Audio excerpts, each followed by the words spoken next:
Of the four traditions that Ra Uru Hu synthesized into the human design system, the Kabbalah seems to do the least structural amount of work, and yet for many it receives the most mystical kind of reverence. In this video, I'm going to argue that that reverence far exceeds the actual contributions that it is making. And what it contributes is the tree of life, or the Sephirot, which gives human design exactly one structural idea. And in my opinion, that idea is kind of a poor one. Watch how often Ra kind of quickly rushes by the Kabbalah when he gets to it as a synthesis role. He goes deep into the I Ching, he goes deep into the zodiac wheel and the energy centers. But with the Kabbalah, he stays in the shallow end of the pool. This mysteriousness may be the reason why no one has really questioned the Kabbalah and what it brings to the table. And it could also be that we just haven't had really a solid alternative theory for it until now. A more accurate form might have been with us this whole time under our nose, at least since the year 2000. Let me show you. Now, first, some fairness to the Kabbalah. If I'm going to ask you to drop something so fundamental to a complex system like human design, I owe it to you to give you the strongest case for keeping it. Human design is a synthesis of four systems, each one with their own role. The I Ching gives us 64 gates. The hexagrams become the embodied archetypes within the body graph. The chakra system gives us the energy centers. The old 7 chakra body, mutated now into 9 that includes the ego, as well as a primal awareness that we share with animals. Astrology gives us the calculation, where the planets and lunar nodes sit, which gates they activate. So, what exactly does the Kabbalah provide? The channels, the pathways between centers. Ra's own interpretation and position, that was echoed by advanced practitioners, was that the Tree of Life's real contribution was the connectors and the idea that the connections between 2 points is where information gets exchanged. So 2 gates form a channel, and the channel is a conversation, not only between the 2 gates, but also between the 2 energy centers. That is the contribution. Connections as information exchange. It's a solid concept, and it might be the truest thing the Kabbalah has, especially when combined with the quantum physics side of human design theory. But now look at the 2-dimensional shapes directly.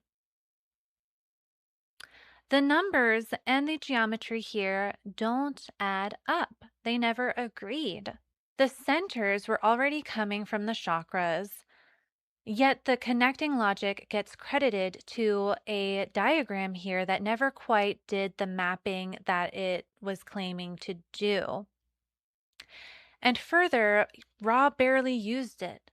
He rarely spoke about the Kabbalah directly, which really irked me as a 1-3 profile. The channel groupings he actually taught, the circuitry, tribal, individual, and collective, well, they come from a cultural anthropology, not from any Kabbalistic text. But again, I'll continue to steelman. Because here is what the Kabbalah actually supports the context. The 22 paths are the 22 letters of the Hebrew alphabet. Each one carries a card of the tarot's major arcana, a specific initiation, a passage between 2 states of being. And so in the tradition, the letters are channels of life force, Put differently, the connection is where creation moves and where it flows. That is the center of the practice as far as I understand it. That this path working is the act of walking those connections. So, the one idea that human design took from the Kabbalah is arguably the deepest idea that the Kabbalah has, as far as I understand it. If I am missing something or if you have further details about the Kabbalah, please comment below. But when Ra brought it to human design, the voice that ran through him as a transmission changed those numbers. The 22 letters became 36 channels, and the concept of connection survived while the content of the archetypes didn't, actually. There has been no one that I know of that has been able to map the major arcana onto the body graph, or even the tarot as a whole onto the gates of the body graph. So the thing that made the 22 mean something, the alphabet, the descent of creation, the major arcana, doesn't transfer over when you move it to 36 channels. The tree then becomes more of a translation layer, because by the time Ra began making sense of his encounter with the voice that brought about human design in the late 80s, the Tree of Life was the most recognizable map in Western esotericism. The Golden Dawn had welded it to the tarot a century later. Dion Fortune called it the yoga of the West. Every seeker in the esoteric world already knew of its shape. So when Ra laid out a 9-center diagram wired together by these channels, it's like the Tree of Life. And that was the most seamless way in to understand this system as quickly as possible. And that's what a translation layer does. It carries unfamiliar concepts across on the back of the familiar. So it was a bridge for comprehension, but this bridge crumbled when it came down to the body graph's architecture. So the mechanics of it did not hold up.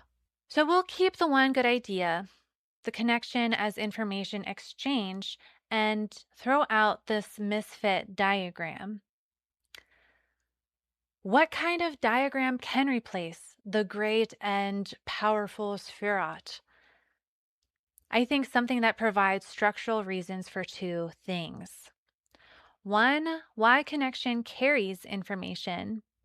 And two, why the whole form organizes around a center, like a center of the whole form. The Kabbalah asserts the first and says nothing of a rigorous quality about the second. And the first one I've actually handled in the Physics of Human Design playlist, which you can listen to here. There I explain how a channel is a weighted connection between two nodes, two centers. Information moves along it the way it moves between neurons in a Hopfield network. And the defined channel is a strong weight, whereas a hanging gate is a weaker weight. And you don't need a tree to explain why connection matter, because in this model with the neural networks, the math itself explains the connection. So that leaves the center axis. The pivot, the whole graph, and planetary transits turn around. And here again is where I turn to geometry. My name's Frank Chester, and I was born in Hollywood, California, in 1939. Frank Chester did not know anything about human design nor the body graph when he began playing around as a geometrician in the late 1990s. He wanted to know what seven-faced form could hold equal area across all its faces, a shape that actually no one had found in the entire history of geometry. And he wasn't looking for the heart either, but the heart came after as well. The first time I saw the Chestahedron, I felt something that transcended what I usually feel exploring esoteric systems. And that was relief. Because for once, I wasn't being asked to believe in some concept or in someone else's experience. Because what I saw in front of me was an actual form that spoke to me. To spin it. And so I spun it and it turned into a bell.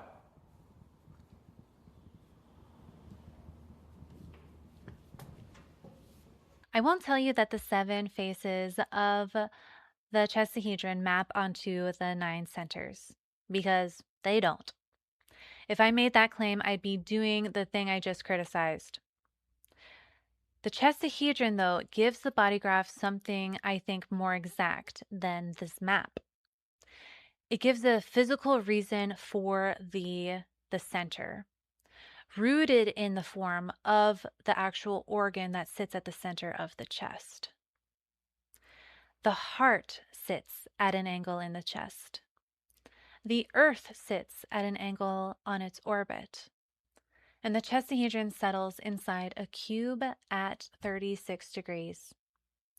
The same angle the heart sits inside the chest. And the tilt is the conditioning of the turning. And here's where it locks together. Literally, because I mean, look at this thing. They're just overlapped perfectly as far as, like the traditional biomechanics imaging software geometry of it, which was the original one. But Ross said the magnetic monopole sits in the G center, more specifically within gate 2, and it does 2 things. It holds us together in the illusion of our separateness, and it also guides the vehicle along its trajectory. So it's a thing that holds, it's a thing that guides, and that thing is the same thing. So it's a curious description. And it's a description of the center of a spinning form, because everything is in movement.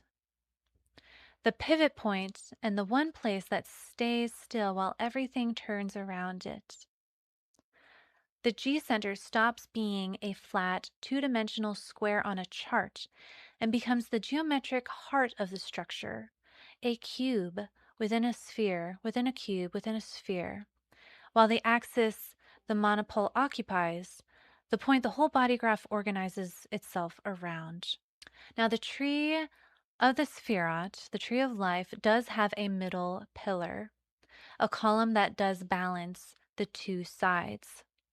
But a balance is not a pivot, and nothing in the tree turns. The tree is stationary. So this raises a real question about where the design and personality crystals of consciousness actually sit, if the monopole holds them in tension across this mathematical geometric axis. The traditional placement has never sat right with me either as the 1-3 profile. I blame you. So I have a theory about a different placement of these crystals based off of this geometry as well. But that is hearsay for another video. So if you are enjoying this, I welcome you to like, subscribe, and be notified when that future video comes out so you can be one of the first. But here is my reframe for now, as clearly as I am able to construct it at this point. The I Ching gives us the gates, and the binary structure underneath them is a real substrate. 64 states, 6 bits, the same architecture that surfaces in the genetic code, as well as neural networks now.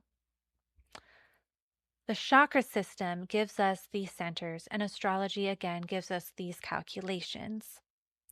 And for the one job the Kabbalah was doing, the reason connection carries information and the reason the form has a center, I now reach for a geometric and physics kind of explanation that the attractor dynamics serve for the channels, and the Chestahedron and the monopole for the axis. You actually lose nothing human design depends on if you drop the Kabbalah. You gain an account rooted in form instead of this rigid conceptual tree whose numbers, in my view, never were going to fit anyway. The Kabbalah was this beautiful way in for our understanding, and I'm grateful for the bridge that crossed us into even more metaphysical territory.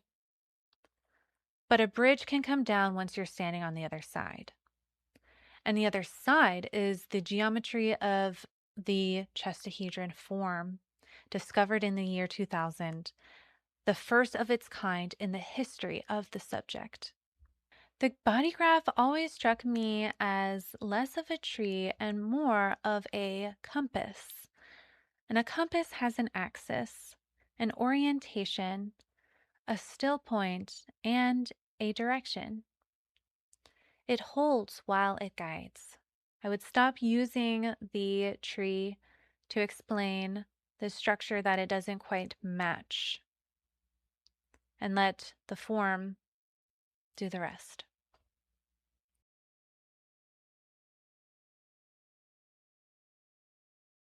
This is all about the heart, you guys. If I take the Chestahedron and I tell you that that sits in the body like this, you're going to say, no heart looks like this. The geometry doesn't look like this, but geometry is the way that you design something. It's not the end result.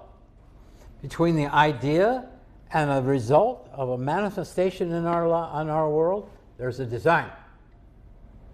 There's a drawing. All right. And so if I take this and I blow a bubble in this, this is what it looks like. If you take it and blow a bubble in it, yeah. All I have to do is dip this into soap. You could do it at home. Dip it in a soap. Blow a bubble, and this is what the bubble looks. This is called minimum surfaces. This is the way nature tries to become a sphere when it's just geometry, is straight lines. All geometric forms, and this one especially, all of them, cubes, whatever, are all trying to become a sphere. It's called minimum surfaces. This is the shape of the left ventricle of the human heart.